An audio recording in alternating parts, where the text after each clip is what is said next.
আপু, কেমন আছেন? আলহামদুলিল্লাহ। আসেন। আচ্ছা আপু, আপনার দিনটা সাধারণত কিভাবে শুরু হয়? বাসে থাকলে তো ঘুমাই। আমার ছোট দুটো ভাই বোন আছে, তাদেরকে টাইম দেই, ফ্যামিলিকে টাইম দেই, এভাবে। বাসে থাকলে কিচেনে সময় দিতে পারেন? হ্যাঁ, আমি তো সুযোগ পেলেই কিচেনে টাইম দেই। আমার মা অনেক দারুণ রান্না করে, আমাকে সময় দেই।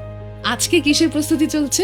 আজকে বাসায় অনেক গেস্ট এসেছে, তো আমি একটু আমাকে টাইম দিব এবং এর পাশাপাশি অনেক মজাদার খাবারও খাবো। আপনার ফ্রিজটা কিন্তু দারুণ স্টাইলিশ। স্টাইলিশ তো হবেই। ওয়ালটনের সাইড বাই সাইড ফ্রিজ, স্টাইলে নেক্সট লেভেল। আচ্ছা, ইন্টারেস্টিং। একটু ডিটেলসে বলবেন? এতে আছে বিশাল স্টোরেজ, তো একবার বাজার মানে সারা মাস সতেজ খাবার। পুরো মাস খাবারের ফ্রেশনেস কিভাবে ঠিক থাকবে? ফ্রেশনেস নিয়ে আমি একদম টেনশন ফ্রি। এতে আছে ইন্টেলিজেন্ট জার্ম টার্মিনেটর, তাই জীবাণু জন্মানোর সুযোগই নেই। খাবার থাকবে পারফেক্টলি ফ্রেশ। এই বিশাল স্টোরেজের ফ্রিজে তো বিদ্যুৎও অনেক লাগার কথা। না, এতে আছে এমএসও প্লাস ইনভার্টার কম্প্রেসর। এটা আবহাওয়া বুঝে নিজে কুলিং অ্যাডজাস্ট করে, তাই বিদ্যুৎ সাশ্রয় হয় 75% পর্যন্ত। আরেকটি মজার ব্যাপার হলো, ফ্রিজটি আমার মতো না, ফোন থেকে আমি ফ্রিজের সবকিছু কন্ট্রোল করতে পারি। তাই তোমাদের গলা শুকিয়ে গেছে না?